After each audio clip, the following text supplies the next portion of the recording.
Welcome, listeners, to today's episode of the Black Business Roundtable. I am your host, Doug Blacksher, broadcasting to you live from the City of Diversity, Oakland, California. Can you believe the political win this week in Georgia? Audience, it was hard to focus on anything else on Tuesday night. Get ready for the show today featuring political governor candidate and two equestrian based in both the Eastern and Western United States of America. As always, my ride or die, Dr. Ashley, is here to take charge for our mental health, but today she will be taking a hiatus, getting herself ready and taking care of a small virus. Thank you again, last week's political commentator via our sister podcast host, Quandra Gains, for helping backstage in place of our regular producer, whom was out of the office last Thursday.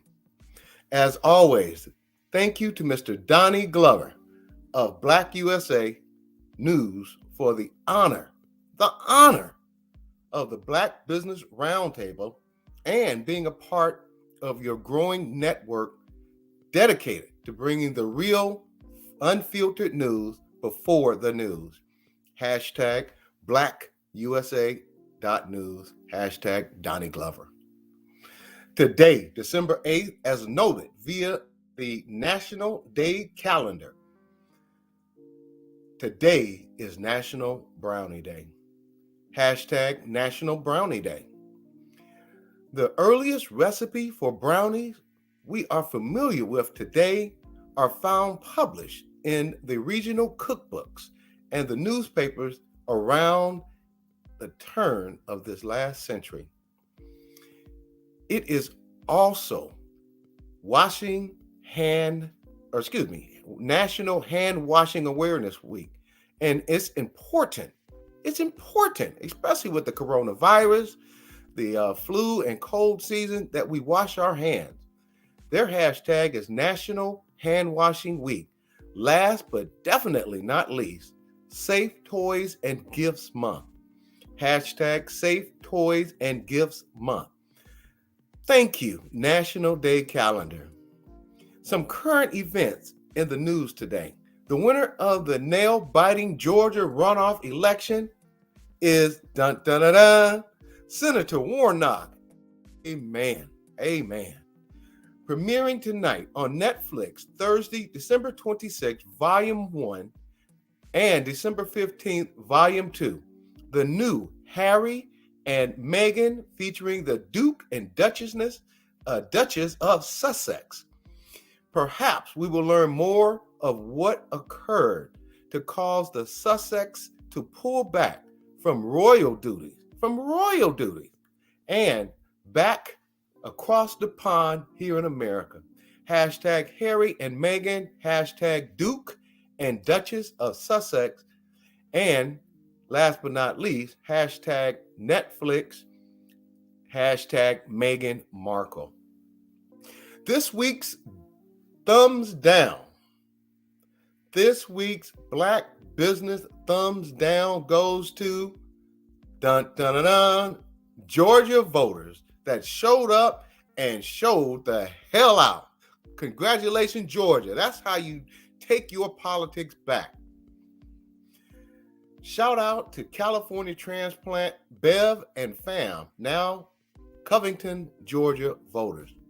So congratulations, Georgia, and you received the Black Business Roundtable thumbs up. This week's Black Business Roundtable thumbs down goes to, and they're not going to even deserve a dun-dun-dun-dun.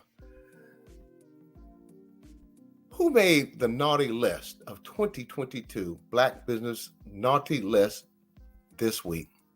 Well, let me be clear, audience.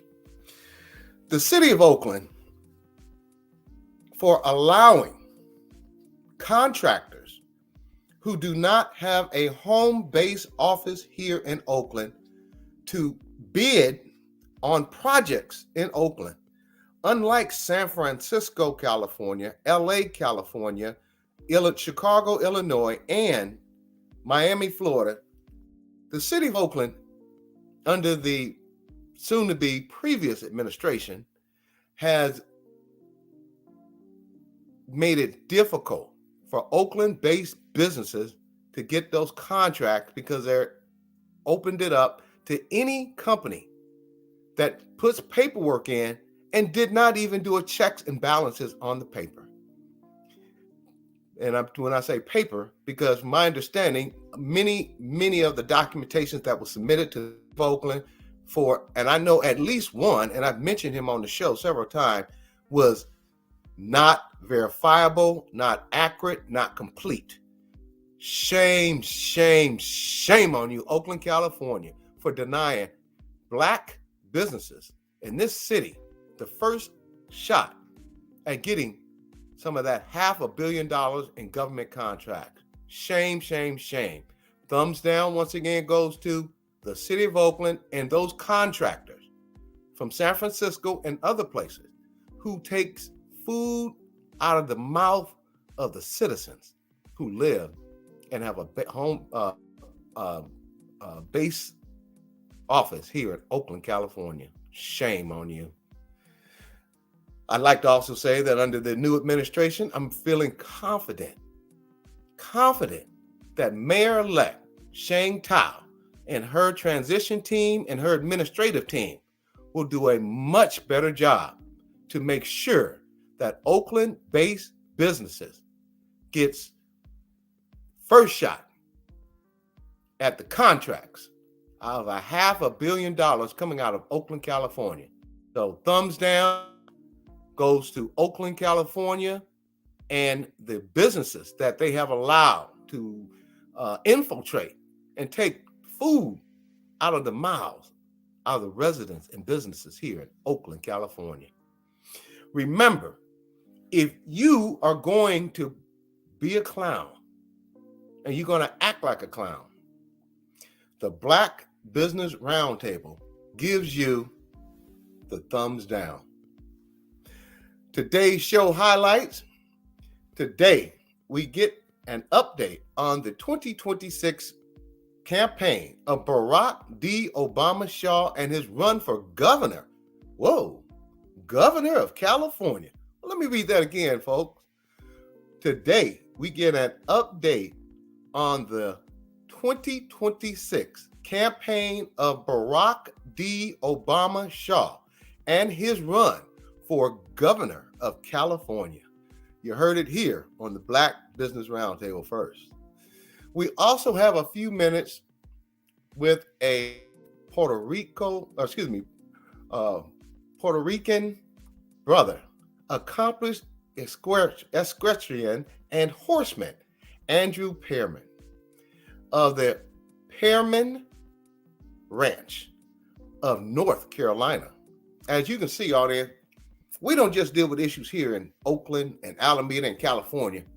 We go across the nation to see other businesses and get their perspective and work with our businesses here in Oakland and in the state of California. Hopefully, we can share a few surprise appearances by members of the Pearman Ranch family, or a few minutes just to introduce himself, his family, and a few of his special equine power horses. Today's featured guest and returning equestrian Brianna Noble, which many of you recall from the George Floyd protest, where she rode her horse, Dapper Dan. Yes, the horse is called Dapper Dan. I like that already. Dapper Dan with her handmade cardboard Black Lives Matter sign to protest in Oakland, California. So glad to have her back again, and she may be visiting us quarterly in 2023. I'd also like to give you a secret, audience, as I will be working with the next mayor of Oakland for the next 4 years, I'm going to make sure if there's any money out there for what she does, and to give her the resources to reach out in District 6 and District 7 to work with us, 2 districts that have been plagued with violence and crime and grime, and see if we can get her and some resources from this new administration to reach out to these young people and address some of the crime that's just plagued the residents, businesses in District number 6 and 7, east side of Oakland, that has been forgotten by the outgoing mayor and by several city council members. So glad to have her back again. So glad to have her back again. And she may be visiting us next quarter also. So let's get started this second week in December with my ride or die, and watching via the Facebook or YouTube, the Black Business Roundtable, December 8th, 2022. So put on your jeans, grab your boots, and make ready for a holiday evening, hot toddy, and get ready to mount up. As I said earlier, my co-host, Dr. Ashley, she is out today for caught a bug. She's taking care of herself. And if you're watching, Dr. Ashley, I'm praying for you, my sister. So stay strong. We miss you here today. Barack D. Obama Shaw, resident of Alameda, California, ex-Army reservist and graduate of Texas Southern University, gave us a previous exclusive that he is running for governor for this great state of California in 2026. Hashtag Barack Obama 4, and that's the numeral 4, GOVCA. Hashtag Barack D. Obama Shaw. Hashtag Barack Obama. Instagram, Barack Denzel, or Facebook, Barack Denzel. His website is also pricelesspolitics.com. Andrew Pearman, equestrian, horse trainer, owner of the Pearman Ranch in Cherryville, North Carolina.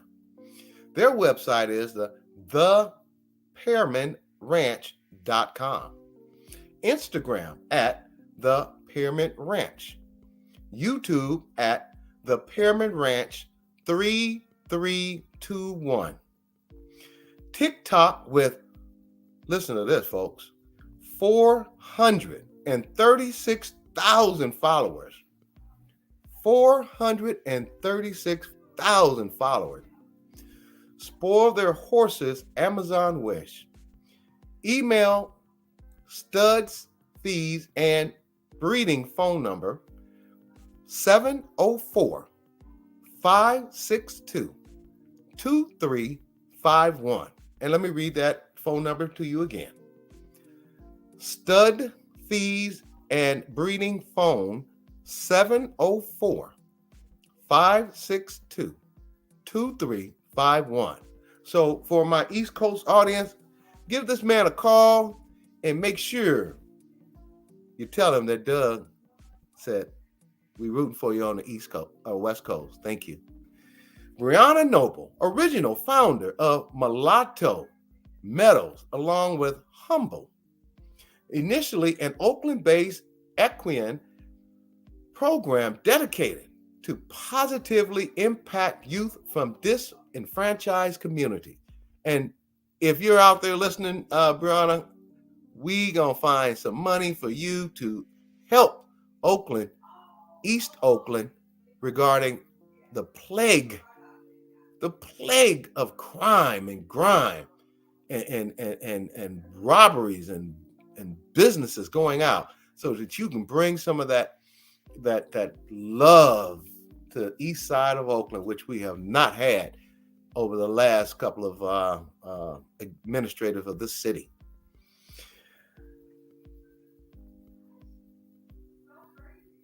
This has evolved into a new urban cowgirl ranch located in Castro Valley, California. Visit her website and Instagram at Cowgirl Ranch or at Urban Cowgirl 510 or at Urban Cowgirl Ranch Fodder, and her website is listed below.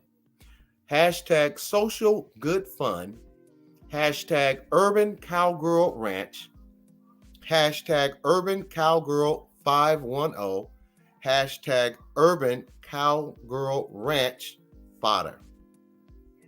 Now, for the national political highlight, Merry Christmas, America. You can thank Georgia voters who pulled off an amazing nail-biting victory this week. Damn. Georgia Democrat candidate Senator Raphael Warnock has won the runoff. They tried to stop Saturday early voting, and Warnock sued and won, etc.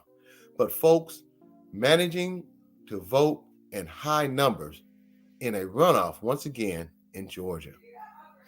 Thank you once again to Stacey, my sister Abrams, for leaning in. Although she did not win back in her first race for governor, she mobilized Georgia voters, and we must recognize her tenacity and starting the hashtag One Georgia, and that's ONE Georgia, One Georgia.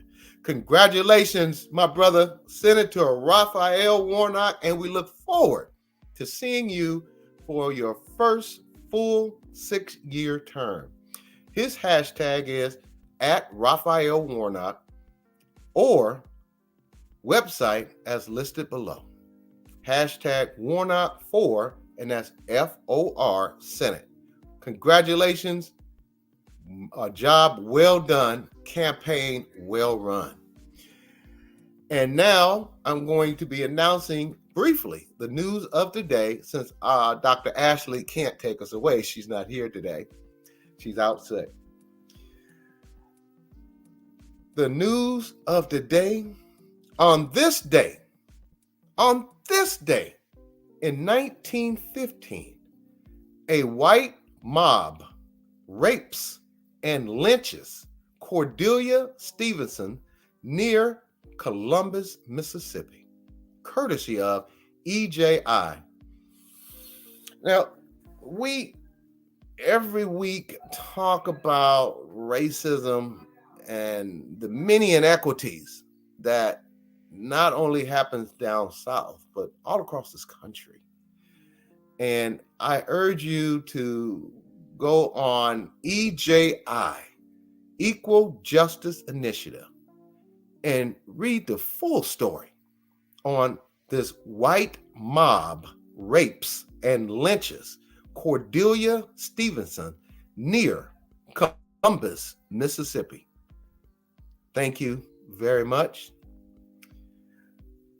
Next up, our weekly check-in, and I'll be doing the check-in today. It's going to be brief. It's not going to be a Dr. Ashley, but this is the month of depression, anxiety, loneliness, and suicide. I have been a staunch proponent of mental health therapy. I humbly ask each and every one of you who feel anxiety, who feels depression, who feels loneliness through these holidays and beyond, seek out the mental health that could save your life. And if you have friends and loved ones who you suspect of being overwhelmed, sad, giving stuff away,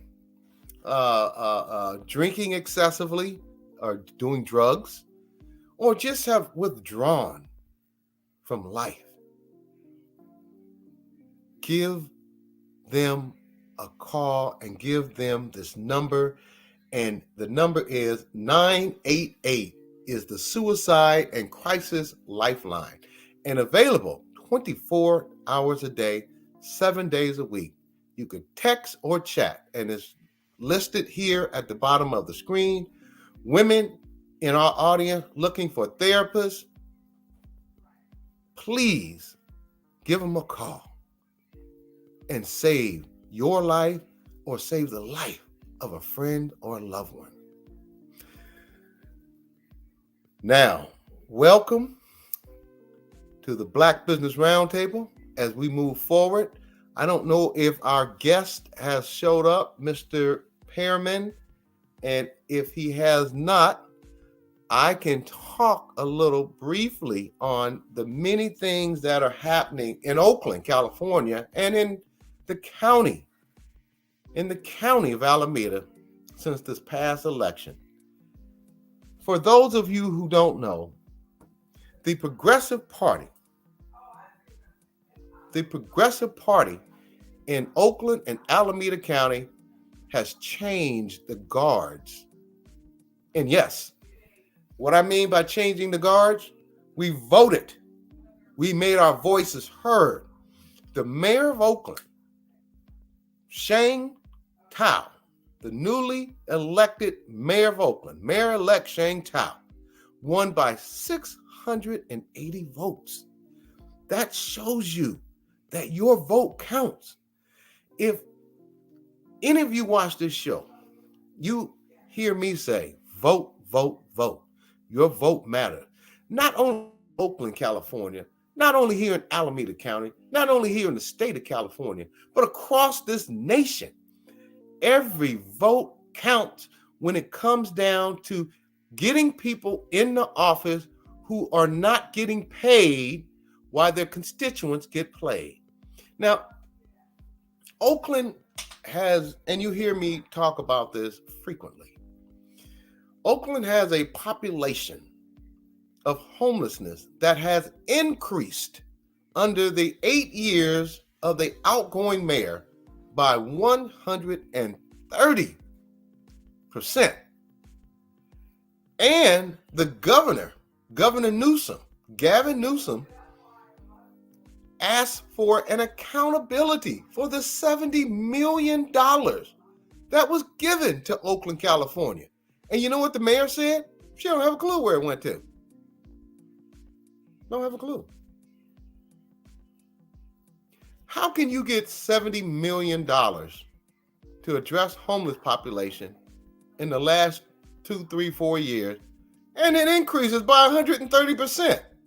I'd like to get a certified fraud examiner to look at those books, because you can tell me that you cannot have any accountability on funding.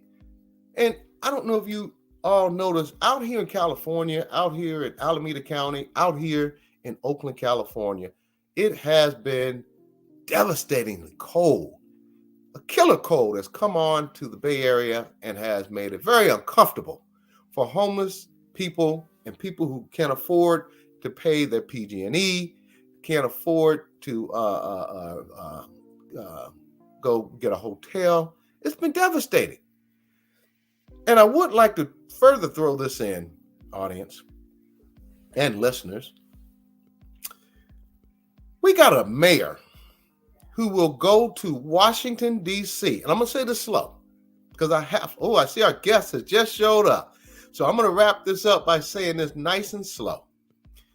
We have an outgoing mayor in Oakland, California that received $70 million to help homeless population and an increase by 130%.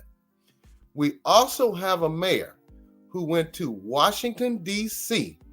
to ask Kamala Harris, Vice President of the United States of America, who is from Oakland, California, to get the owner of the Oakland A's $500 million to build a ballpark to build one rich billionaire ballpark, but she lost $70 million to help homeless people. Now, I'll finish up by saying this. Can you imagine what $500 million would do for the homeless population here in Oakland, California? On that note, I want to welcome Mr. Andrew Pearman of the Pearman Ranch in North Carolina. And I'd like to read this man's bio because this man is a man after my own heart. He's a brother who gets his hands, rolls up his sleeves and gets his hands and gets busy out there. But he's on the East Coast, so when I fly out there, I want to make sure he remembers me. Follow the life and adventures of the Pearman Ranch Family Championship, champion approved KWPN Stallion Hubert VBM. And we're going to find out what those abbreviations mean shortly. Frisian Stallion, and I hope I'm saying that correctly. Frisian Stallions, Ivan and Nicky Boy. Frisian Mare, Dolly. Frisian Filly, Thyra. Dutch Colt, Ragnar. Belgian Colt, Hans, North Carolina. If you love the video clips, folks are recreating cruising along to Fleetwood Mac song, Dreams. Check out Don't Take Life So Serious. And that's me. I don't take life serious. I get involved, but I don't take it serious. Don't Take Life So Serious video with Andrew and his beloved Frisian Ivan. It has over 1.5 million views. Like and show description as seen below. Also, we want to welcome this exciting young man from the East Coast, Andrew, and I believe his wife is going to be accompanying him, Andrew and Meghan. Share a little history about the Pearman, and I say make sure you put the Pearman Ranch and what you do, and I'm going to turn it over to you. How you doing, sir? I'm doing well. Thank you so much for having me. Wait a minute. Turn your volume on. Oh, sorry. How do I do that? Are we good? Can you hear me? No. Oh, can you hear me now? No, we're not hearing you just yet. Oh, man. Might be a little audio. Sorry, guys. That's okay. Mike. Pearman remove. Let's try it. Okay, well, while he addresses that issue, I can beat up a little bit more on this administration in Oakland, California. We would like to, moving forward in 2023, I see he's coming back.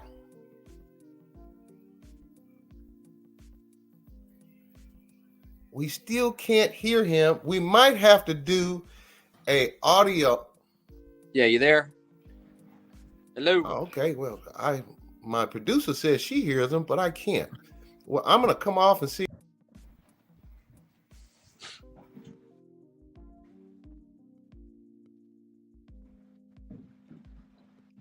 Hubert.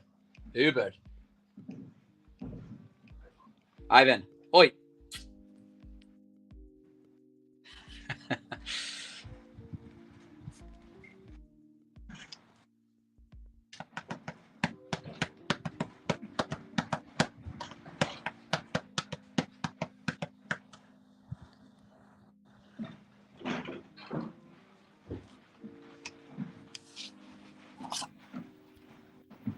Because we've had this problem in the past, but we have always made sure. Yep. Hello. You got me? We can all.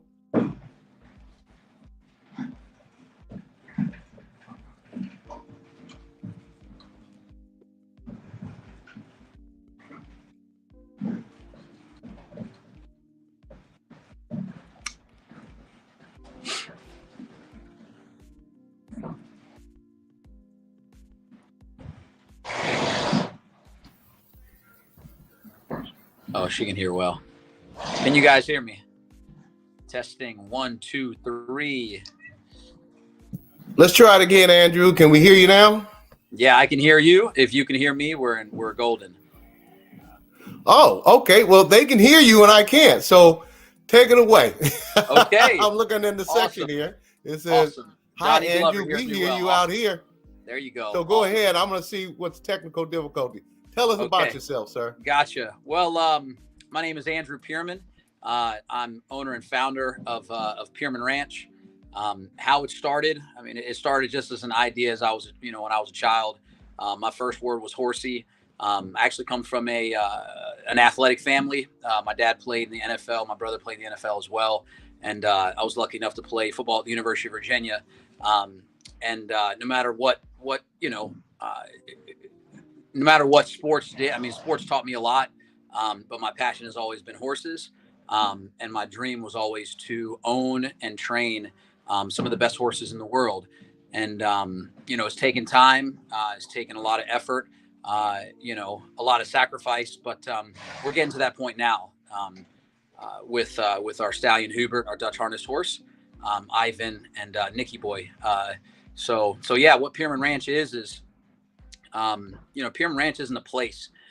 It's simply, it's simply a family that loves horses, that wants to share that with the world. Also, we want to, we want to share to more people like myself, and show the young generation that, you can be there too. One of the biggest things my father taught, my family growing up is that, he never wanted us to be the best Puerto Rican and black kids out there at football or running track. He wanted us to be the best, period. And I've taken that mindset into the horse world. It's not easy, but if it was easy, everybody would do it. Difficult things, create tougher skin, and give you more character. So, we're at a point now where, horses are kind of well known around the world. You're good? You can hear me now? Fantastic. Excellent. Fantastic. We're getting to a point now where our horses are, known around the world with their, in their particular breed. Hubert VDM, he's right there. Hubert is our Dutch harness stallion. He's actually arguably the best Dutch harness stallion in the world. He definitely is the best in the United States. And then Ivan, who's basically, we call the king of Pearman Ranch, kind of the one who started it all. There's nothing really he can't do. And we're just having a lot of fun with him, but, motivating people again. I've gotten so many messages, through our Instagram, through our Facebook and TikTok of parents of, blended children or, any kind of ethnic children that are like, that appreciate what we're doing. Appreciate that, that we're giving something for that generation to aspire to. I think one of the things that is a little bit stereotypical and a lot of times true is it's very difficult to get into the horse world.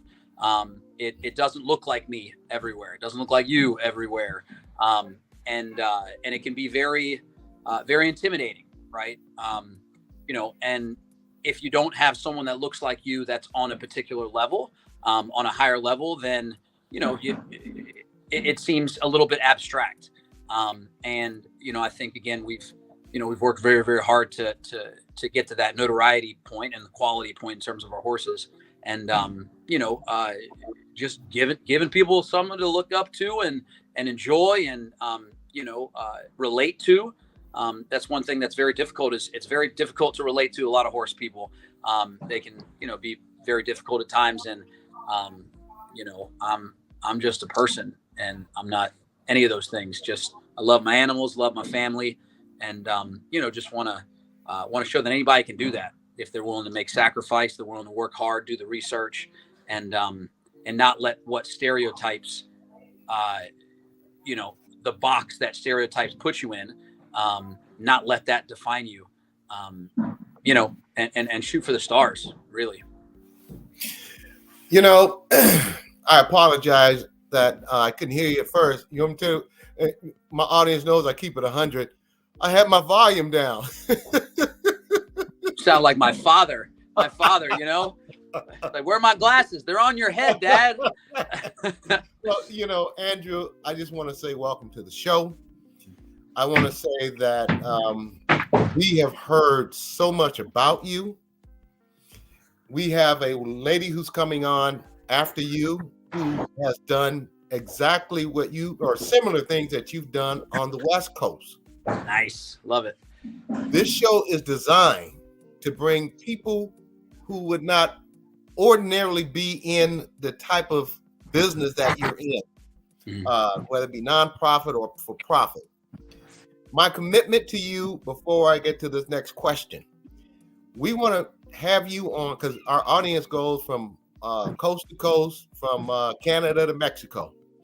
And we want to make sure that we get and we're the #1 show on BlackUSA.News.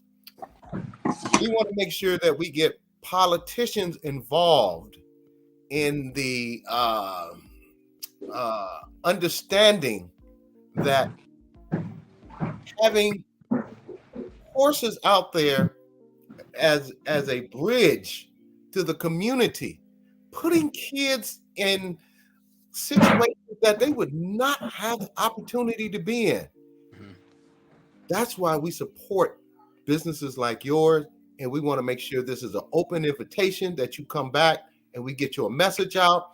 And in Oakland, California, briefly, we just had a progressive wave of newly elected people because a lot of the old, stale people were not doing anything. They were giving that same money to the people who weren't investing in our communities. And since we got a new mayor, Oakland, California, we got a new district attorney, first African-American woman in the history of Alameda County.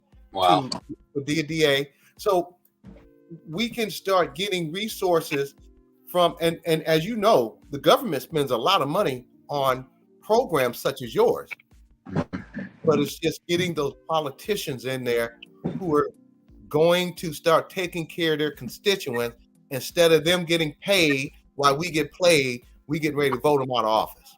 I hear you. Absolutely. As you can tell, I'm fired up and ready to go. I hear you. I hear it. But we understand that your Instagram and Facebook were recently hacked and that you lost contact with over 250,000 followers. Our producer and once again, that made me look good because she said, "Is your volume up?" I said, "Oh yeah, it is up." So you can tell she knows everything about me and she knows my shortcoming. There you go. But our producer that followed you found out and reached out in support of you and your family. Because let me tell you something, man. You and a family now, brother. It's like the syndicate. We hold you in now, and when you got a problem, we got a problem. And we saw a problem on the Black Business Roundtable. I appreciate that. Yes. You later we'll do the blood thing, do the blood thing. Yeah. But so what can folks do? What can our listeners do to help regain your previous followers and perhaps garner new followers? And whatever it is, let us know because we are for you and what you do. Thank you, sir. Yeah. So I'll tell you what is when all that happened, it was difficult. We had a lot of sponsorships. We made a lot of connections. There was a lot of lost connections there that, I still haven't gained yet. But it definitely made me reflect on what was most important, right? It wasn't the following that was important. It was just simply the message. And the message is that, get involved, don't get stuck in the box. Ryan Leslie said, they try to put me in a box. It's impossible. More young people need to feel that way. And specifically for what what we do is with horses. So what you can do is, shoot us a follow, it's not even about that. It truly isn't. And I did a little live video about this earlier, that it's not about gaining followers. It's not. Because no matter what, I'm going to stay genuine. I'm going to stay 100 no matter what. And that's simply, sharing our love for what we do. I guess I call this a badge of honor, was that, we built that, 258,000 with over 4 million people per month that went through the page, organically. We didn't put ads out or anything. We just simply were authentic. And I think unfortunately, there's a lack of authenticity in this meta world that we all sort of dip our feet in or dive in for some of us. But no, just check out what we're doing, man. If you like it, follow us. Great. And just show support that way. You know what I mean? We're gonna what you'll see with us is authenticity, is true passion, is motivation, and just a glimpse in our lives that anybody really can have if you really want it. Well, let me share this with you. We on this show, and as you can see, my producer calling X. She wants to stay anonymous, and I have to tell you, when she sent this across my desk and I had an opportunity to read about you, brother, you are my brother from another mother. We love what you're doing out there. I appreciate it. Oh yeah, there are so many kids in the urban cities that would not even experience this type of enrichment. I've had so many conversations about that, and it breaks my heart, and it motivates me more to get more of these kids like us out here, to be around the horses and to say, yo, listen, man, work hard, go to school, save your money, be smart, and you can do what I'm doing. You can. I'm not doing anything, I feel like I'm doing something slightly first, but anybody can do this. It breaks my heart that there's too many people out there that can't see past what is around them, and it's so important for people in that are breaking the mold in different areas of life and business and all these things, to make sure they get in front of these kids, get in front of these people in general, and say, hey, look, get out the box, get out of the box. You can make you can get out of that, and society is what's made that for you, or for us or whatever. And, what society, puts on us is not what we have to be. We don't have to be that. We don't have to be, we don't have to be, uneducated, go to school, right? Study. We don't have to be, on a lower income, whatever. No, work hard, make connections, get educated, do all these things, but again, now I'm gonna go off on a tangent, but it means something. It means something. I appreciate anybody, that is doing something different, is thinking outside the box, and, and being a beacon for other people like us. Ivan, it's dinner time. These boys are hungry. Well, let me say this, and we appreciate you coming on the show today. I'm looking at some of the capture. Our CEO, the man who made this all possible, Mr. Donnie Glover. He is very much interested in what you're doing out there. We want to make sure that we catch, and when I'm out there, I'm definitely going to catch up with you. I've been trying to stay low because of this. But we want to make sure we get you as much publicity as possible. I appreciate that. I'm going to be working with the mayor of Oakland, California for the next 4 years to identify resources that's going to help. Don't tell her though. That's our next guest. I was kind of holding it as a secret. But we want to identify resources in our local government that would help expand what you are doing. See, one of the things that you said, and I know we're getting close to wrapping this up, but one of the things that you just said that's important We got to start thinking outside of the box. Mm-hmm. We got to start saying, yes, we can. They told me that we couldn't change this corrupt political atmosphere out here. And guess what? I supported 6 candidates, and out of the 6, 4 of them won, and the 5th one came in strong, and the 6th one, we're gonna make sure we support her and keep her going. But we got people out to vote. Audience, look at Andrew. Look at the beautiful horse behind him. Let's support Andrew and the Pearman Ranch, and the emphasis on the Pearman Ranch. Any last words you'd like to give our audience, sir? Guys, I really appreciate you guys having me on. You guys are obviously doing some amazing things. Keep doing what you guys are doing, and we're going to do the same. And remember, you have an open invitation. If anything comes up new, I'm going to make sure our producer gets all your contact information, and we want to make sure that we promote you on the East Coast, West Coast, and everything in between them. My brother, it's an honor to meet you. Keep up the great work. I would like, if you have a minute, we have a man who's running for the governor of California. I'd like to do a brief introduction. If you got like 30 seconds. Yeah, let's go. Let's bring him on, Mr. Barack D. Obama Shaw.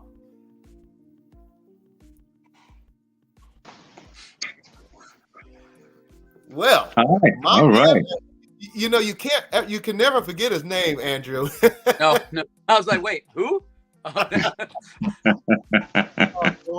we're wrapping up an interview with Andrew of the Pearman Ranch, and I wanted to introduce him to you because these are the types of significant people in this country that we need to, and when you become governor, we need to support their mission to make the lives in urban areas, specifically for kids of color. So I wanted to make a formal introduction. Andrew, this is Barack D. Obama Shaw, Mr. Barack D. Obama Shaw, who's running for governor. And it was announced here on this show. He's got 4 years to prepare. Wow. So, yeah. Well, enjoy. Congratulations. Thank you so much. And it's a pleasure to meet you. And I was listening backstage to the things that you're doing and having people to see beyond what's there, being a man of vision and inspiring the community to be people and communities of vision. So it's really incredible. Thank you. You guys enjoy. Thank you. Have a good one. We'll see you next year. Yes. All right. Well, let's welcome back friend of the show, special guest, and who announced on the Black Business Roundtable, who supports politicians and people who are running, candidates who are running to be politicians, who really want to make a difference. Audience, Barack D. Obama running for governor of California in 2026. You heard it here on the Black Business Roundtable under blackusa.news. And we are going to make sure that your name, which is already, but your name is going to be a household word moving into the 2026 election. When they go down and scroll down, they're going to go, oh, Barack D. Obama. Check that off. That's what we do here. We don't talk about change. We make change. Welcome back, Barack D. Obama. Thank you so much. I'm glad to be back and feel all of this great energy. Well, you know me, man. I don't die, I multiply. There you go. That's amazing. It's simply amazing. We're so excited to have you thrown your hat into the ring to run for governor of California in 2026. And as you heard me talking to Andrew, we stand behind you, and we gonna get your word out there, brother. Awesome. I totally believe you because since I first met you, at first no one knew of anything about me, and then word started getting out, and people started seeing me online, and people were able to Google and see the videos that we're doing here, and just got more and more real for people. And here we are now, creating something, monumental above what was created at first. So it's a wonderful, wonderful opportunity, and glad to be here. Yeah. Well, can you briefly tell our audience, because my producer's gonna kick my butt if I don't ask you these questions, but I want to show our audience how, if you really believe you can conceive, how we met. Just briefly tell our audience how we met. Well, I was at the local Trader Joe's and sitting at a table, introducing myself to people, and you were just walking by the table. I think you had a bag of groceries, a couple of things in your hand. You're like, wait a minute. He looked at the table. He's like, "You're in politics?" I'm like, "Yes." "What are you doing?" "Hey, we need to talk." And it just happened like that. It just like that. Audience, listeners all across this city, this county, this state, and this country. That's how we get people elected. When you see men and women out there hitting the ground, not one who have millions of dollars and can buy elections, but grassroots candidates like Mr. Barack D. Obama Shaw, stop, talk, get involved, find out what their platform is. Because these career politicians are doing nothing but getting greedy and not helping the needy. There you go. On that note, so as of today, what is happening? Yeah, you know me, man. I stay fired up. And just briefly honest, I get threats all the time about me talking too much. But to me, bring it on, because you got to bring some butt to kick some butt. That's right.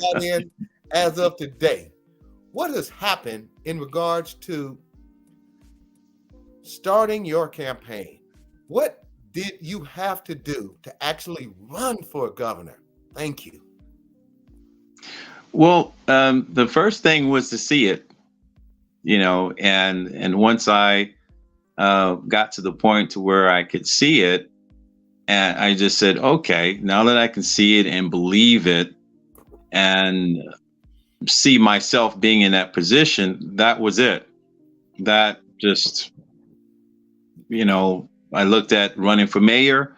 Okay, I said, okay, I saw how much time I put into that and what was created in that amount of time. I said, if I put a whole 4 years in campaigning, anything is possible. And that's, once I saw that vision and could conceive it and believe it, I knew I could achieve it. And it's just a matter of talking to other people and making sure that they can see it and believe it. Being on this show. And when my name comes up, they're going to be like, I heard of him. And like, yes, that's what we want to hear. Well, Barack, let me just share with our audience. Those of you who are pondering the idea of becoming a politician, whether it be school board member, whether it be city council member, whether it be mayor, assembly person, governor, Congress, don't talk about it, be about it. And once again, I commend you, Barack D. Obama, because when I sat down and when I was walking by with my groceries and I looked at your sign and I looked at you, and when you opened your mouth, I knew automatically you would represent the people. We have too many politicians out there representing themselves. We have too many politicians out there representing the rich and the affluent. Yeah. Looking for money for billionaires to build ballparks instead of looking for money to address the homeless population, and who gets $70 million from Governor Gavin Newsom and has not an idea where the money is, and the homelessness has increased. So my conversations with this gentleman here, audience and listeners, has concluded that we will stand behind Mr. Barack D. Obama Shaw to be our next governor in 2026. What is your platform that you are campaigning on to bridge the gap between Northern and Southern California voters? And let us have it. We want to hear it. Thank you, Mr. Obama. Okay. Well, I'm still unfolding it. And the main thing is, I want to have people to start relating to themselves as voters, as Americans.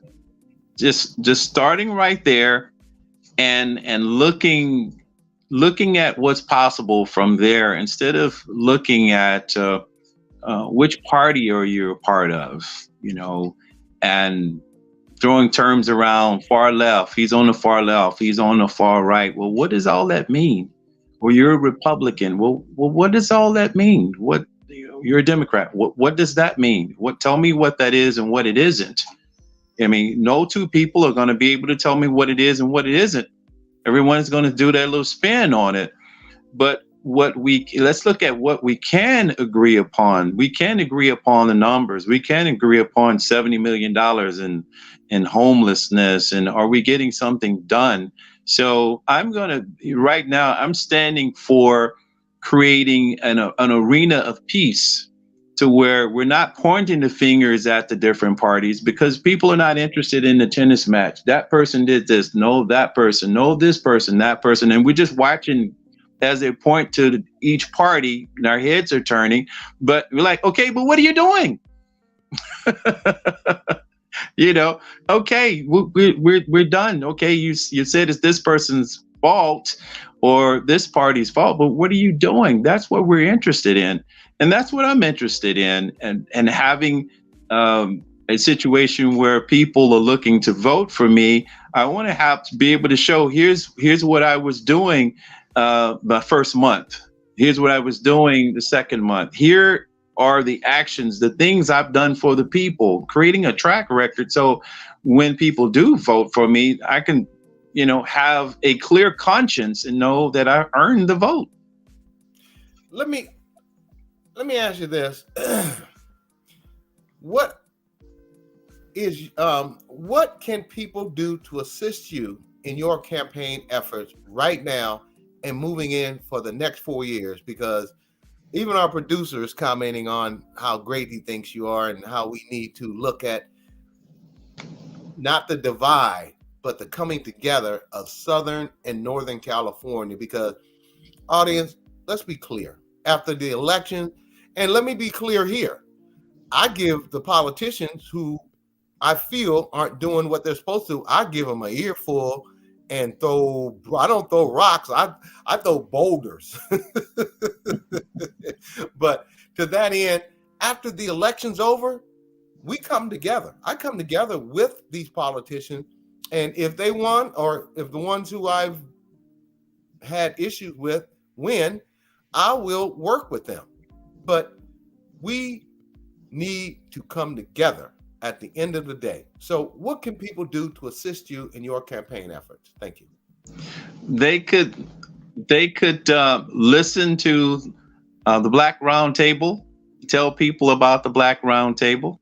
They could follow me on Twitter, as well as on Instagram, and stay tuned to the Black Roundtable at any rallies that I'm putting together, and be able to tell people about it and I'm going to be sharing those different dates with you as things unfold. And of course, donations are going to be very, very critical here. And I'm setting that up. I don't have it quite set up yet, but by the next time I'm here, I'll have that set up to where people can give and be a contribution to what we're up to. As always, it was a pleasure spending time with you today. But before you go, what is the best way to contact you or donate to your campaign? Thank you. The best way to contact me is just call me. Call me. And let me see if I remember my number at this time. It's 510-219-5482. Barack D. Obama, the Black Business Roundtable supports you and appreciates you. And we look forward to having you on the next 4 years. And when you get into the governor's mansion, we hope to have a seat at the table. That's right. And I wanted to say my email is barack@pricelesspolitics.com. So people can also reach me there. Thank you, sir. We'll see you soon. Keep up the great work and keep representing the people. Thank you very much. Have a great day. My pleasure. Bye-bye. We're going to take a quick break, 1 minute break, and we're going to immediately get into our special, awesome, spectacular, wonderful guest, Brianna Noble. Thank you, Mr. Donnie Glover of the BlackUSA.News. And be sure to tune in to Chaplain Friends on Mondays, Party Marty Let's Talk on Tuesday, Black USA Crypto News with Kamal Hubbard on Friday, as he knows all about blockchain and cryptocurrency. On Saturday, Blackout Live from New York with Tajmir, my sister on the East Coast. And Sundays, 60 Minutes in Black USA with Michael Haney, my brother. To join the Black Business Roundtable advertising family or to be a possible guest on the show, reach us via our email at bbrt2021@hotmail.com. Include your name, your company address, website, company phone number, and social media page info to our email address at bbrt2021@hotmail.com for vetting consideration. Audience, we would like to welcome back to our show Brianna Noble of the Urban Cowgirl Ranch of Castro Valley. Now I'm gonna restate that again. We want to welcome back Brianna Noble of the Urban Cowgirl Ranch of Castro Valley, California, often called the Black Cowgirl due to becoming an icon. And I remember that, an icon on horseback during the George Floyd protest. Let me just say that Xfinity commercial you were featured in was outstanding and made me smile. Thank you. What was it like filming that commercial? And will we perhaps see you in any more commercials anytime soon? Welcome back. Hello. Thank you guys so much for having me back again. And you know what? Go ahead and just bring that positive energy towards me. Will you see me on another commercial? Please, I hope so, because that kind of money, that commercial money is what helped me keep all of this sort of stuff going here, So we're a nonprofit, but at the end of the day, most of the work that you see me doing, the Instagram work, the commercial work, all of that goes to funding what you see me doing here on the ground in the community and with the kids. Well, let me just tell you this. I don't know if you've been watching the elections over the last couple of weeks or months, but we have a new mayor in Oakland, and I was part of her campaign. I will be bringing your name up and what you do, and we will find resources to get you out here in District 6, and you know what District 6 is because you used to live in District 6. In District 6 and District 7. Briefly, I campaigned with the new mayor-elect, Shang Tao, that we wanted to bring change to East Oakland, District 6 and District 7. And I can't see change unless we have the urban Black cowgirl out here touching these kids, touching these communities, touching these neighborhoods that have No. I don't need to touch the kids. The kids need to touch ponies. The horses change everything. So there you go. Okay, keep going. No. I want you to correct me when I'm wrong, because I would rather be right. I would rather be wrong if you were right. but what you're doing and what you have done, and if you watch the earlier show, there's a gentleman on the East Coast doing the same thing. Because once we get you tied into the city. Now, let me be clear before we get into this. I have always believed that the city of Oakland should have been doing much more. And this is not you talking. This is kick your butt Doug Blacksher talking. They should have done much more to get resources into your nonprofit that will have improved the quality of life for many kids who are plagued with homelessness, plagued with poverty, plagued with despair. You know, through all of this, I have been working to pay for a lot of this out of my own pocket, honestly.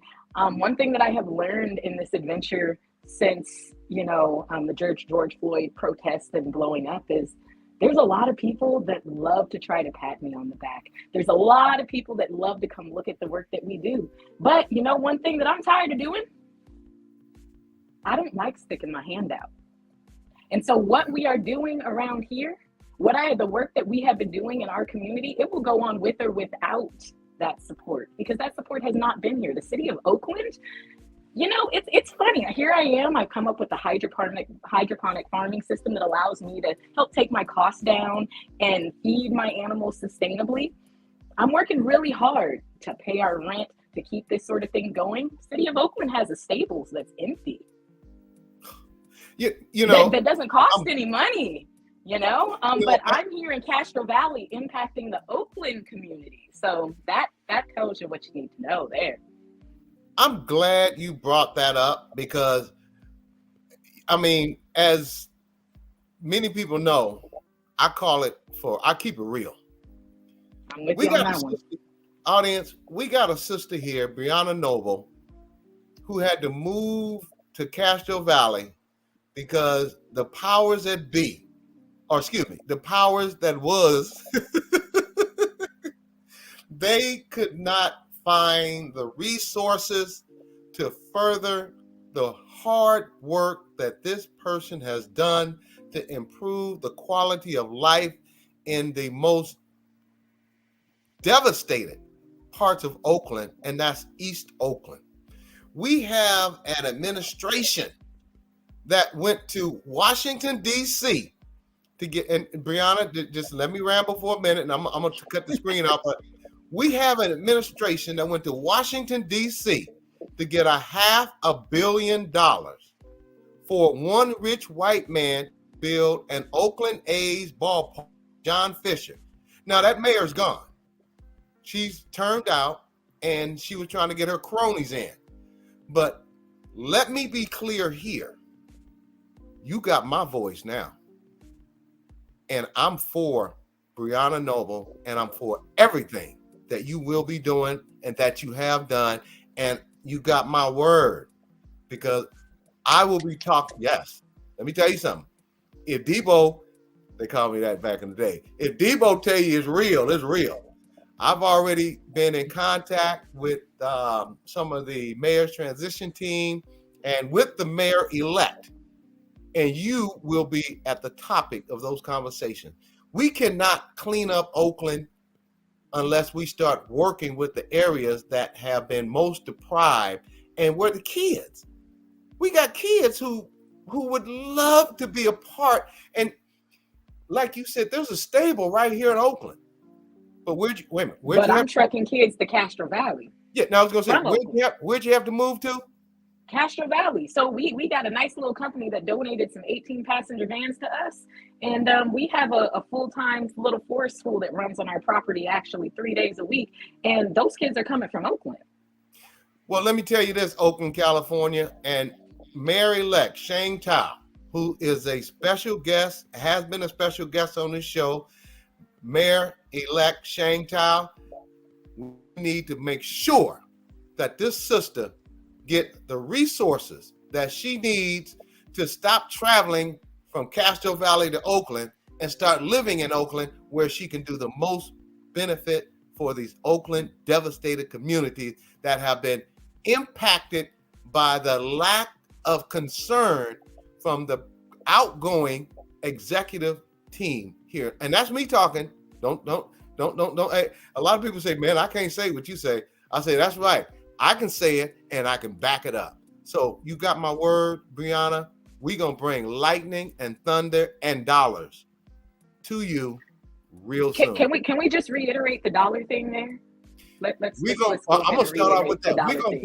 We're going to bring dollars, lightning and thunder to you. Because let me give you a quick visual. The mayor of Oakland, the outgoing mayor of Oakland, had a $70 million budget for homelessness, and the homelessness population went up by 130%.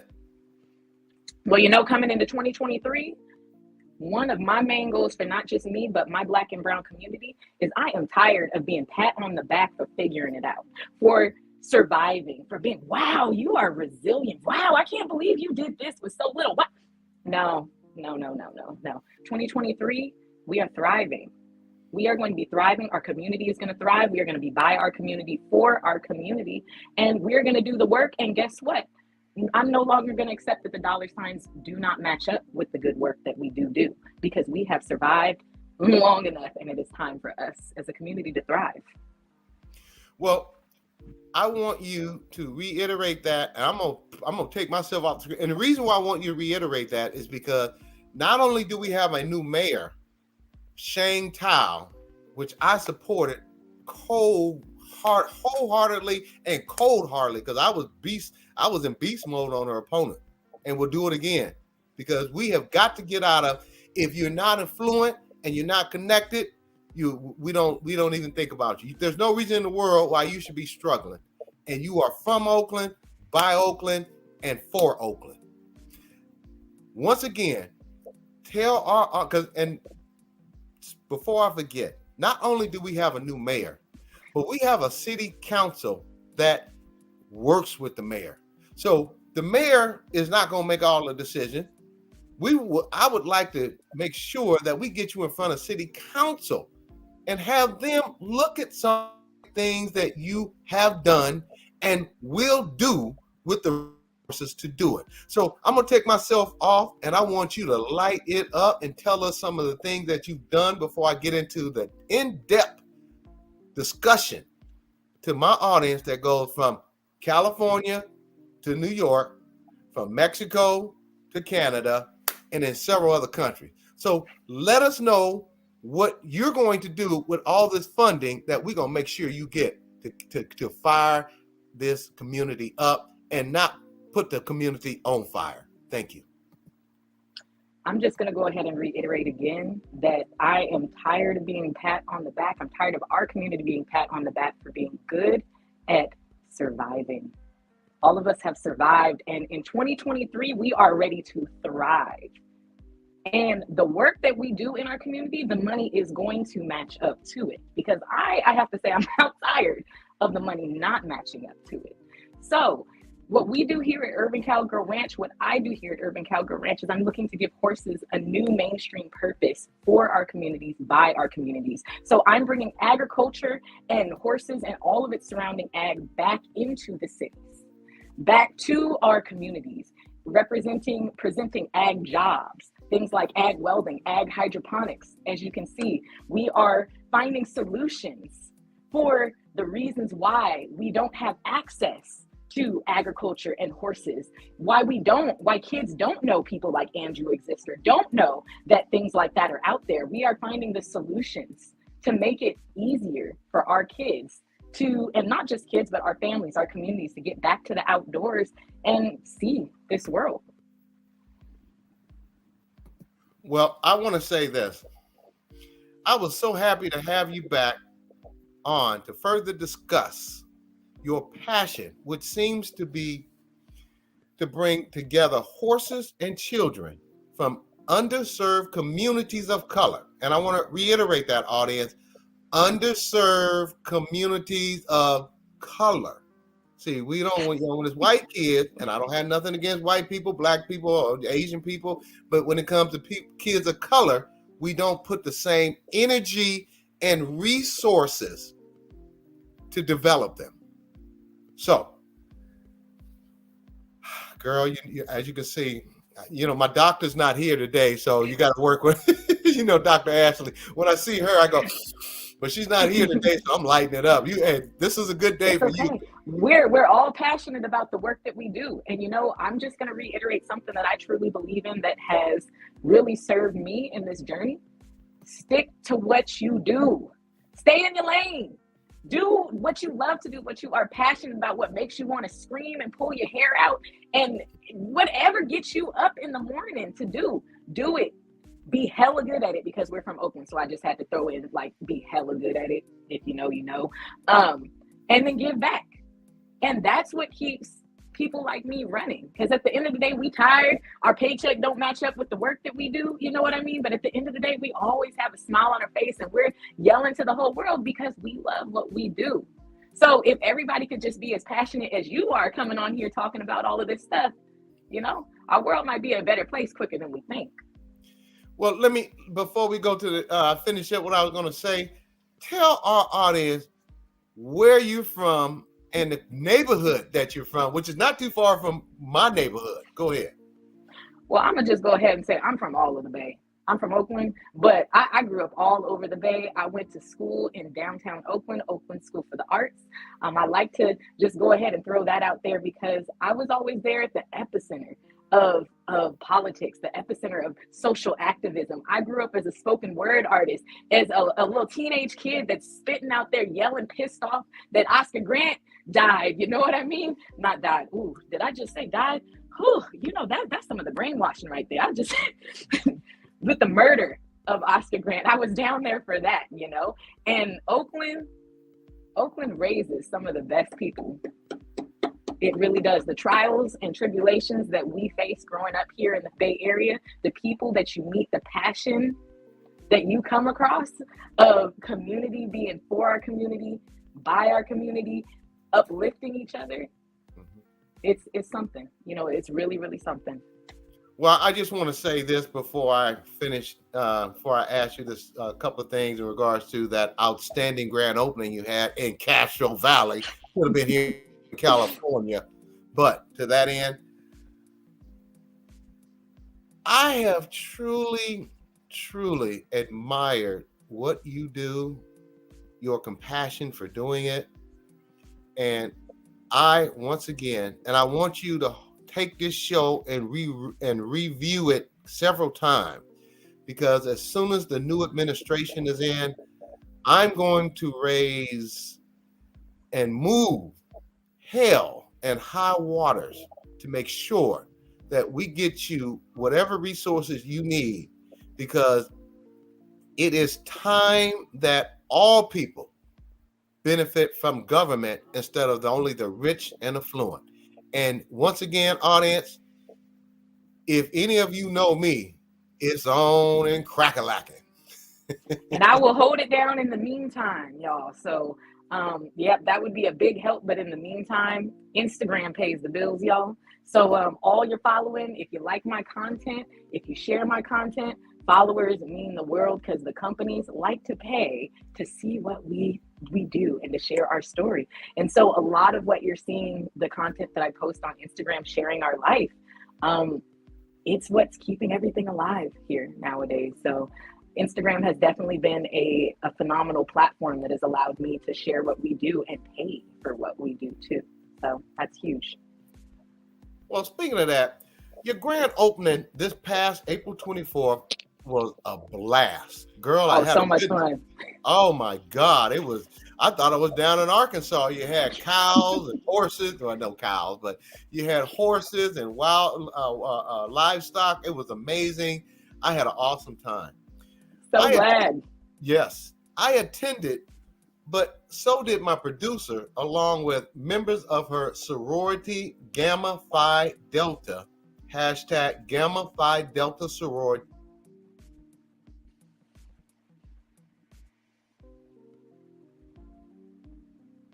Ooh, somebody's frozen.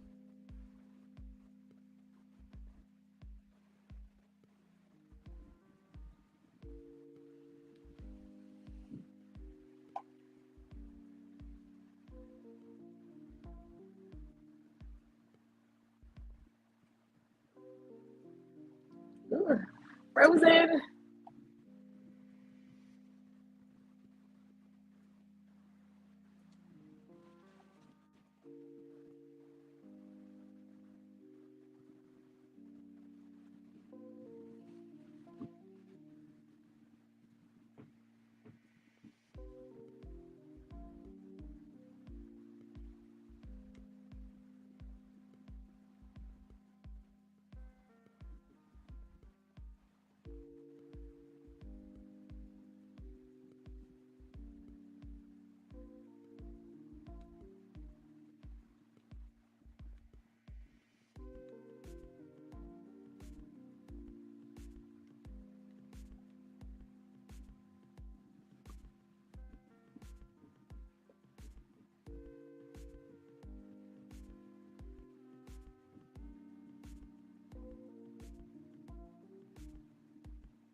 I'm still here. Can you hear me? Yeah, I'm here. Good thing. You and your service. Ooh. Yes. Can you hear me now? I can hear you. Ooh, I'm sorry. Right. It gets a little foggy here in our audio room. Okay, I'm back. We're back, I think. It seems like I had lost service on my computer, but thank God my producer, she trains me well. She said, Doug, if something happens, immediately go to DEFCON 1, pull out your phone, go to the internet, go to my email and click the button. So, yeah, and you know my producer well because she attended but we call her Miss X because she likes to stay anonymous.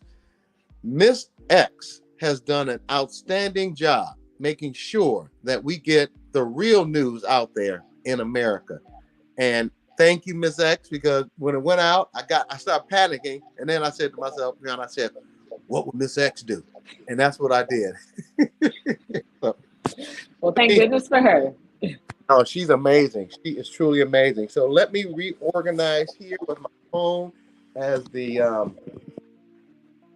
what's going on. Okay, if I get the internet back, that's okay. But if not, I got phone action here.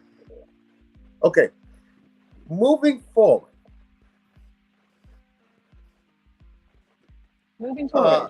I attended, but so did my producer. Was finishing up the last question. I attended, and so did my producer, along with members of a sorority, Gamma Phi Delta, # Gamma Phi Delta Sorority, Inc. We made 3 reels you featured on your social media afterward. The event seemed to be a success for the Urban Cowgirl brand. Would you agree? And were there any fresh opportunities that developed for your organization from that event? Thank you. Ooh, it was beyond successful. It was a hectic, crazy, amazing, And a very stressful, very fun day for us here. Honestly, the event ended up just like everything else sort of has for us here. We kind of get overwhelmed with how many people would like to be involved. So we had over 500 cars in our front pasture parking. And at one point, we were so far at capacity, we actually had to lock our gates. And there were cars that were parking down our entire road, even with our locked gates. So in terms of new opportunities that have come, you know, I think what has been hard for me through all of this is we have had so many community organizations, so many kids, so many people that want to be involved in this. And it is just so beyond what I have the capability to do with my resources. It's not even funny. You know, I have a very small team around me, but, you know, most of us are doing this as heart work, you know. This is something where I'm still, you know, trying to do Instagram, trying to do whatever I can to just pay for my family, let alone grow my organization. So what my goal is, you know, in coming forward and thriving and not surviving, I really want to put deep roots down for my foundation. I really want to put deep roots down because when the wind blows, that tree isn't going to blow down. You know what I mean? I got a lot of people that want to play in my shade right now. I got a lot of people that want to throw up a swing and play and grab fruit off of the tree. But you know what? You have to have something to be able to give something to somebody else. So what we're trying to do right now is just, even on the for-profit side of things, figure out how I build business in the for-profit side of things, because I'm going to do this work regardless of if somebody or some government or some city or somebody gives me some funds to do it. So again, 2023, we are learning to thrive and not survive so that I can even begin to impact half of the people that want to be a part of this stuff, you know? Well, as I've been saying, and next year, once we have this new administration in, as I will be doing, audience, this young lady has my commitment to make sure that this administration works with Brianna Noble to give her the resources that she needs to touch Oakland, specifically East Oakland, District 6 and District 7. The energy that you bring with your animals, your horses, your ranch is desperately needed in this city right now. We have a city that's being devastated by 130% increase in homeless population. We have a city that's closing down schools to enrich one John Fisher, owner of the Oakland A, but we can't find money to invest in this young lady. What is that saying about our values? What is that saying about the previous politicians? Moving forward, you will be thought of in the city that you were born and raised in, and I believe you're born in Oakland, right? Technically born in Berkeley, but okay, well, but still, yeah, grew up in Oakland. Well, we adopted Berkeley, so let me ask you something. You initially founded Mulatto Metals along with Humble, an Oakland-based equine program dedicated to positively impacting youth from disenfranchised communities through enriching learning experience. Humble use horses as a medium to inspire bright futures. Peer-reviewed research has proven that equestrian, I may be saying that incorrectly. Equestrian programs has significant benefits on the child development, improving self-awareness, responsibility, goal-directed behavior, and relationship skills. How has your initial foundation transitioned into the new urban cowgirl ranch and your passion of bringing children and horses together? Thank you.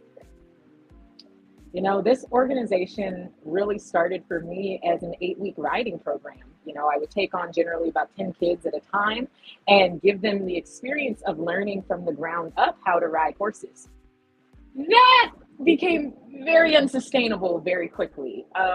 You can imagine I'm one person, you know, I might have a person or two to help me here. And you can, at one point I had an inbox with over 600 inquiries of people that wanted to be involved.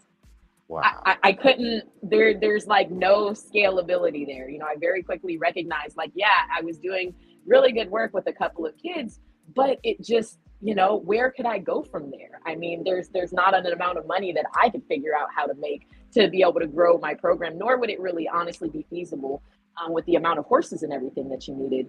And then from there, I sort of realized, maybe I'm looking at this from the wrong way.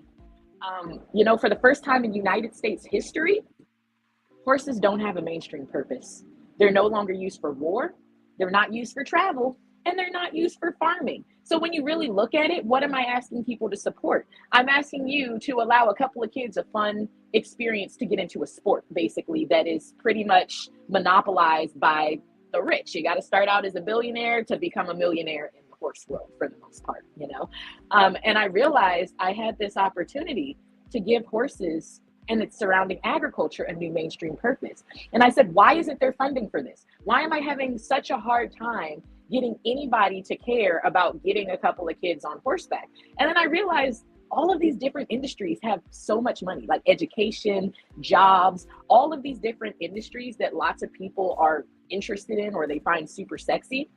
And I go, well, what we do with my program is equine experiential learning. We talk about all of that stuff. And I realized if I transitioned into really using horses as a way to support and impact all of these different areas, I could now access the different funding that we have. I go, oh, wait, let me link up with an organization that has a school where they believe in empowering our children through social activism and our kids running out in the forest. Oh, wait, I have a ranch with the forest. Now I can use equine experiential learning to impact their learning outcomes and goals. This year I worked with Oakland Unified School District and City Horse Project, and we had 10 high schoolers out here, and they learned how to work our hydroponic fodder system. They learned about ag construction on our ranch, because those are all trades that our children, our teenagers from the city don't know about, don't have access to. Those are things you just get a little bit of a knowledge, and they're jobs that can make $150,000, $200,000 a year. So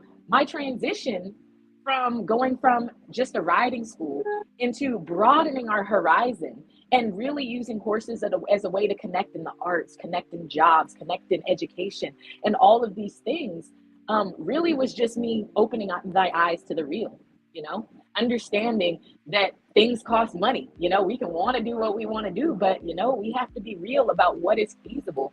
And when I made that sort of transition, I realized that I'm actually able to create a more meaningful impact for these people, for these kids. And I'm able to put horses into all these different situations, you know, working with San Francisco Police Department. Lots of times when we bring horses out into the city, I mean, people don't want to turn up for, let's say, a community cleanup event.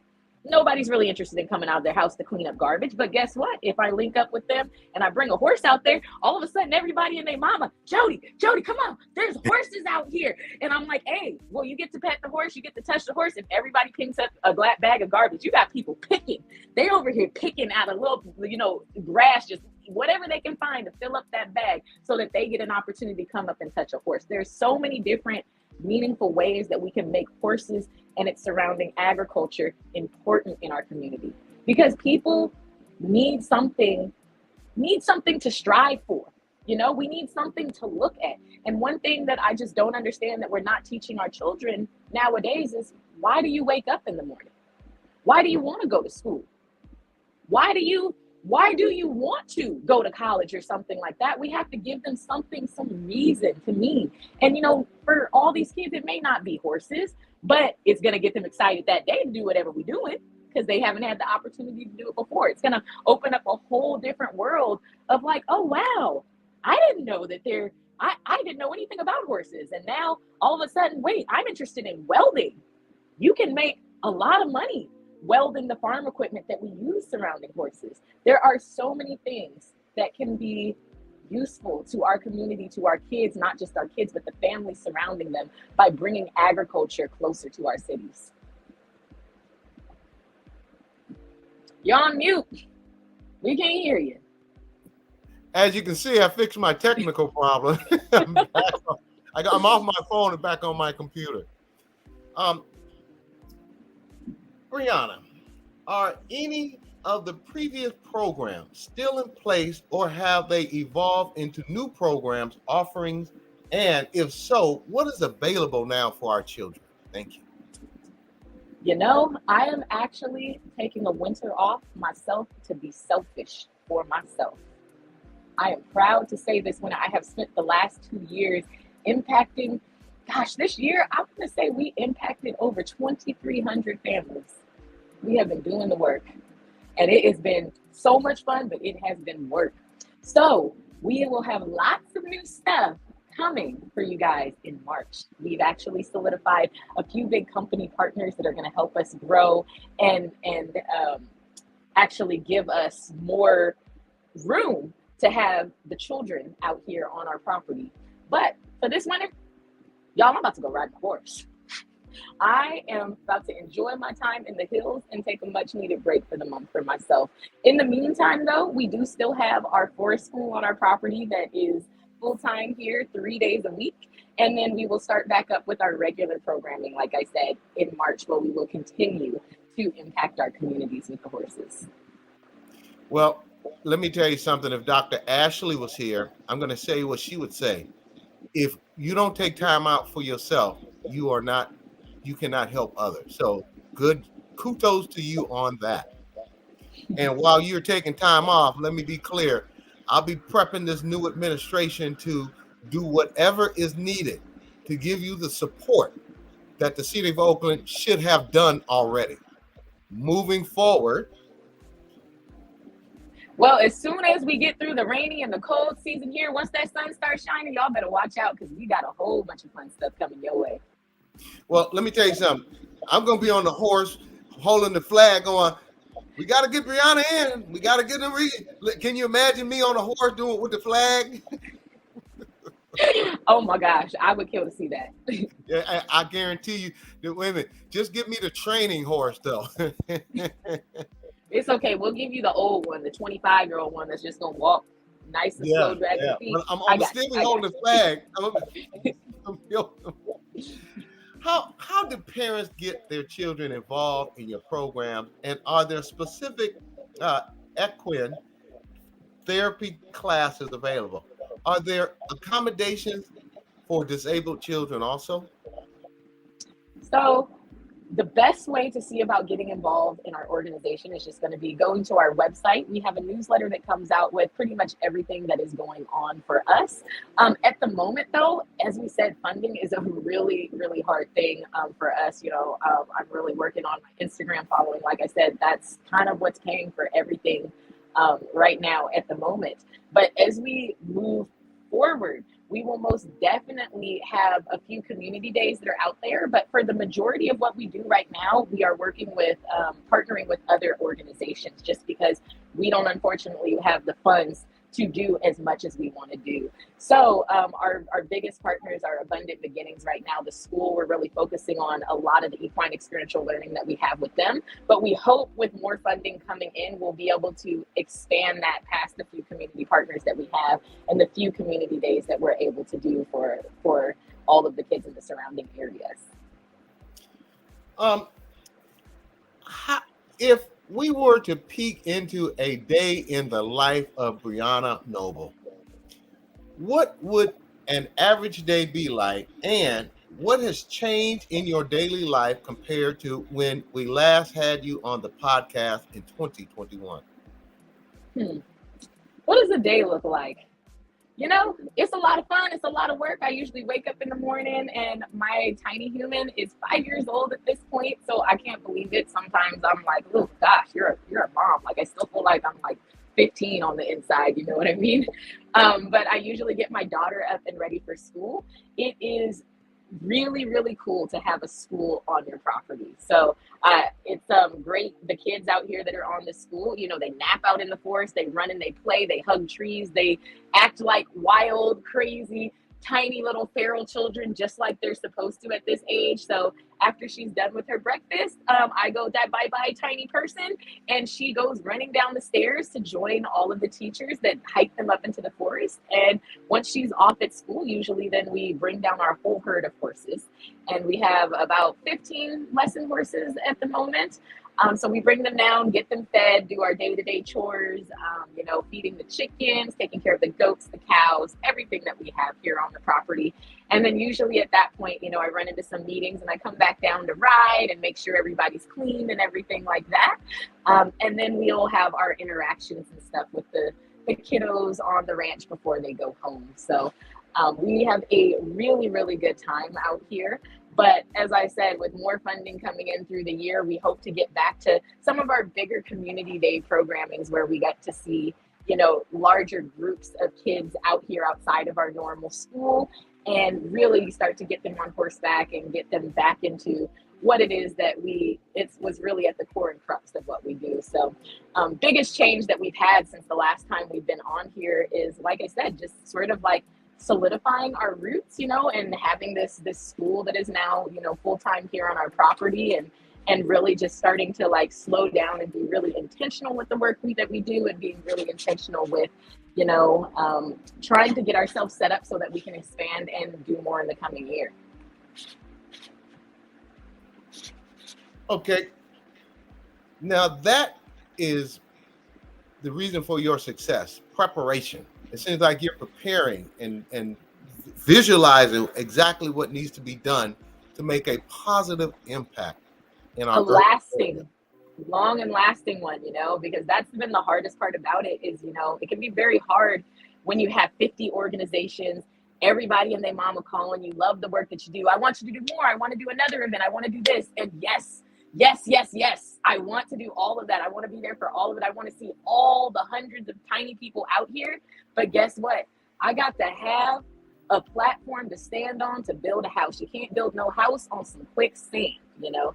So that has been the hardest part about this journey is breathing. Sometimes you have to move slow to move fast, to make sure that you have your infrastructure, doing things like this. So since you guys last saw me, this fodder, this has been a major part of why it is I'm still around. Because as I said, I'm working for a lot of these funds. The nonprofit funds don't pay for all of this. So just developing this technology, we have, you know, this is a 16 by 16 square foot building that I'm in here, and I'm growing 700 pounds of my own feed for my animals a day. So that is a major cost reduction for me when all of the hay and the feed that you see feeding these animals, not only is it expensive as heck with the drought that we've had, but I have to truck it from the Central Valley. So I have to pay those high prices, and then I got to pay somebody to ship it all the way out here. So what I'm trying to do and why I'm slowing down so much and becoming very intentional is because I want to make sure that I'm not putting the cart in front of the horse. Everybody loves the feel-good story and loves the work that we do, but the unsexy story is what it costs for us to just have the infrastructure to be able to do a single event. Well, that was my next question. What exactly is a fodder? And you explained it perfectly. And I can show you a little bit too, if you guys see here. So hydroponically, we grow this with no lights, with nothing in here. So there's lights in here because I'm in here working right now. But what this is it's literally just barley seed. And it has an 8-day growing cycle here. So we lay this seed out on trays. And each of these trays has its own independent watering system. So this takes 8 days to grow, and this becomes natural, live, sustainable feed that I can feed to everything on the property. So instead of having to pay somebody else to truck in my feed, and just so you guys know, I want to say a couple of years ago, hay was probably $12 for a whole 100-pound bale. At this point right now, if you go to your local feed store, hay is at $50 a bale. One average size horse eats 1 bale in a week. We have 15. So you can imagine how quickly it can bankrupt you to have these animals, to have this. So what this does is this helps to insulate me from that cost, you know? So when people say, hey, Brianna, what do you mean? You know, you got, let's say $50,000, $100,000 in on donations and stuff like that this year.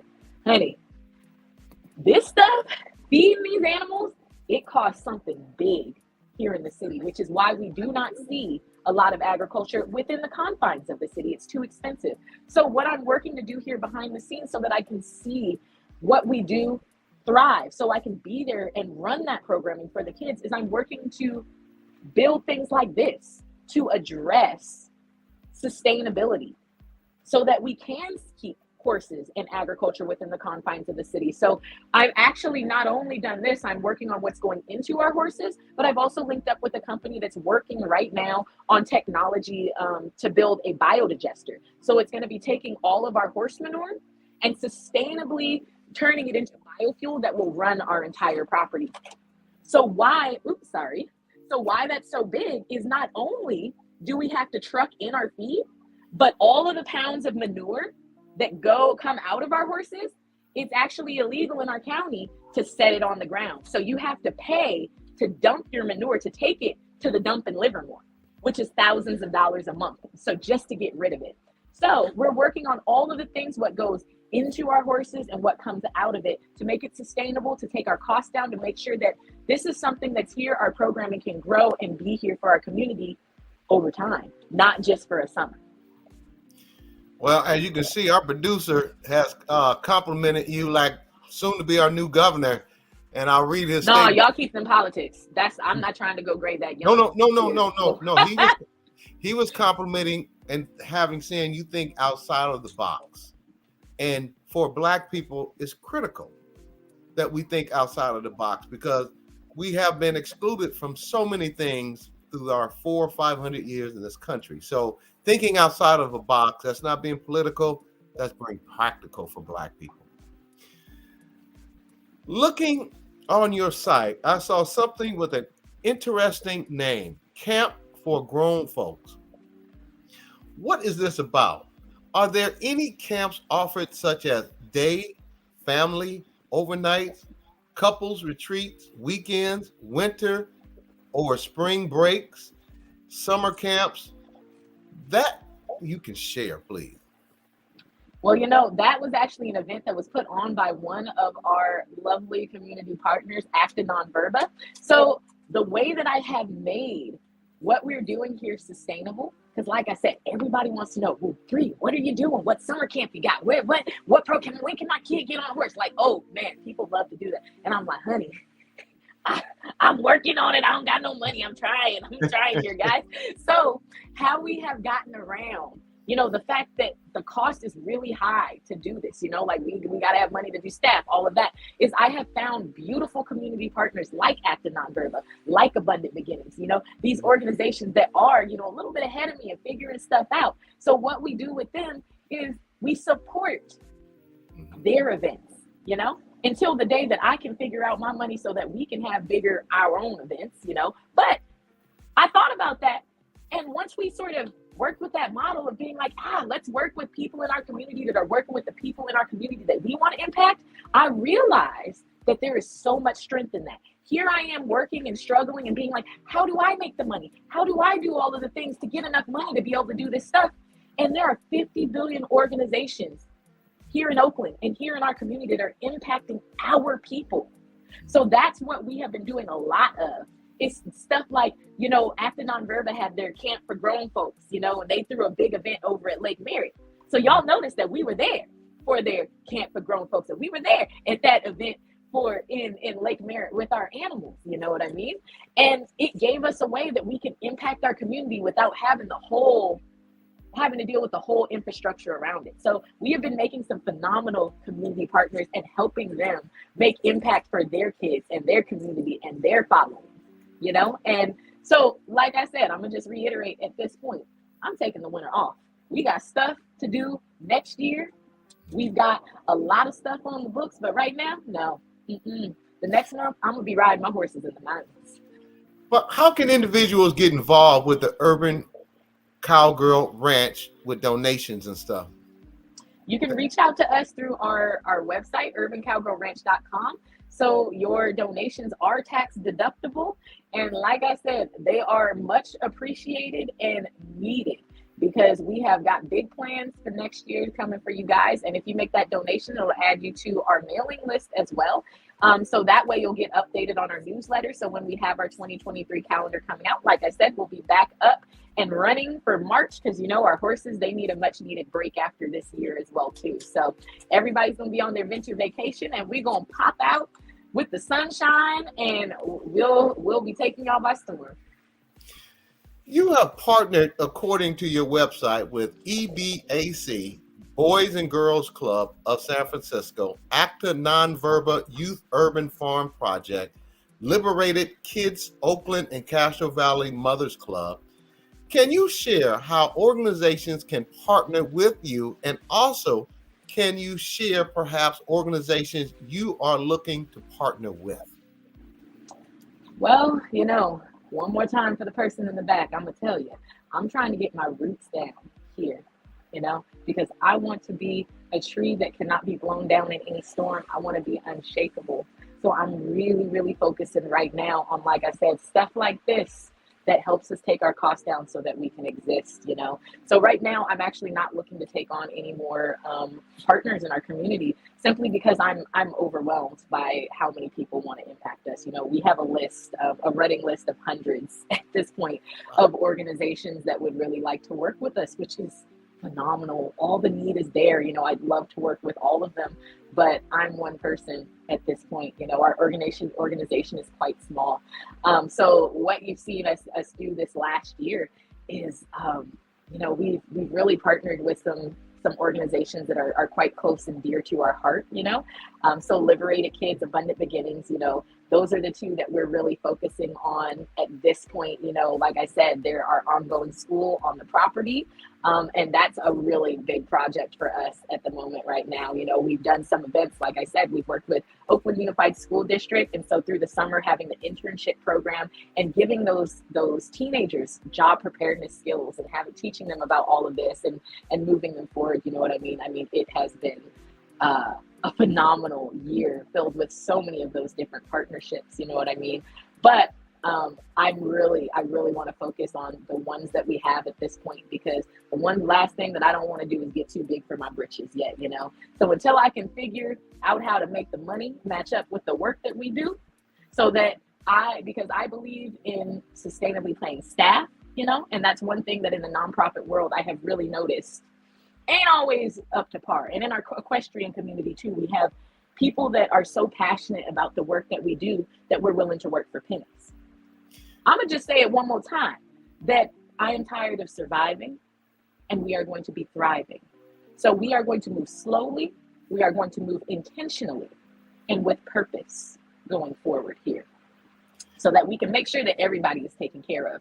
Because like you said, we got to take care of ourselves. We have to take care of our staff. We have to do all of that before we can take care of these tiny people. We have to be the example that we want these kids to come up by, We don't want to be teaching these kids unhealthy working habits, and it's okay to run yourself into the ground for everybody else, So we're going to be intentional. Well, unfortunately, we're running out of time, but what I'd like to say is this. While you are on your sabbatical, or whatever you want to call it, we would like to have you come back onto the show in the next coming weeks, month at the latest, because that will give this new administration in Oakland, California time to get their new administrative heads and directors in. And I would like to have you come back on the show, and there's a few other questions that we had pending, but I appreciate how you have articulated how you have to be healthy and strong enough economically to grow and to be a resource to all the kids, not only here in Oakland, but throughout the Bay Area in the most underserved areas. It has been a true pleasure having you on the show today. And what I'd like to do is have you get in touch with Miss X and get you who Miss X, and get you back on the show. And I want to set up an interview and a meeting with this new administration in Oakland, California, because they have the money in Montclair. They have the money in Piedmont, in these rich, affluent areas. And I believe with this new administration that is going to focus on all.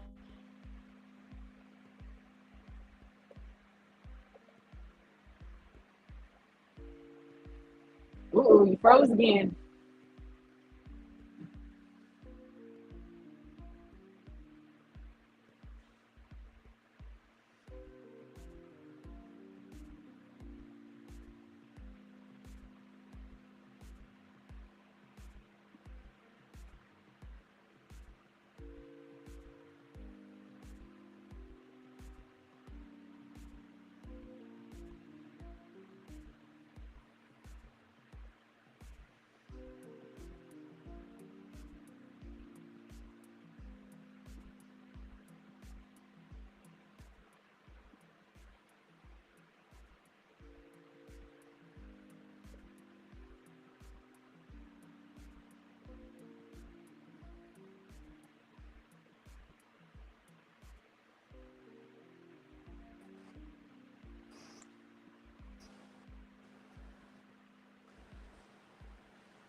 Kim?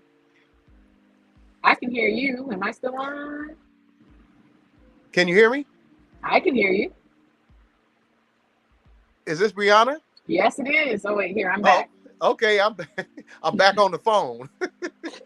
Well, we want to get you back on the show, and I want to talk with you offline because I want to set up some meetings with you and some of the new administration so we can get you prepared to continue the great work you're doing out there. We appreciate you being on the show today. I apologize for the internet issues, but is that doable for you to set up some meetings with the new administration and get you the resources you need to continue doing the great work out there?